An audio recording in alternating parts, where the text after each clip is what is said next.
Pendudukan Jepang di Indonesia selama 3,5 tahun, tahun 1942 sampai tahun 1945, meninggalkan jejak yang mendalam bagi bangsa Indonesia. Salah satu pengaruh yang masih terasa hingga kini adalah penggunaan bahasa Indonesia sebagai bahasa persatuan. Sebelum kedatangan Jepang, bahasa Melayu digunakan sebagai bahasa pergaulan dan bahasa pengantar di sekolah-sekolah. Namun, penggunaannya masih terbatas pada kelompok tertentu. Pada masa penjajahan Jepang, bahasa Indonesia didorong untuk digunakan sebagai bahasa resmi dan bahasa persatuan. Berikut ini pengaruh pendudukan Jepang yang masih dirasakan bangsa Indonesia hingga kini.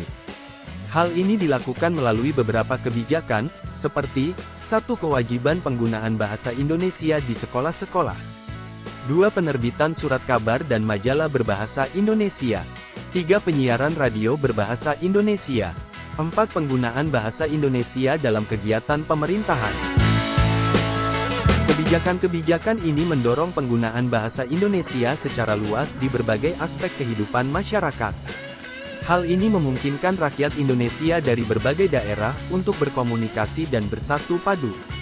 Pengaruh Jepang terhadap bahasa Indonesia masih terasa hingga kini.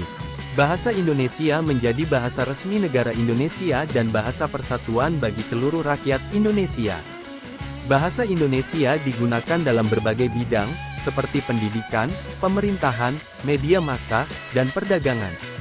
Penggunaan bahasa Indonesia sebagai bahasa persatuan merupakan salah satu faktor penting yang memperkuat persatuan dan kesatuan bangsa Indonesia.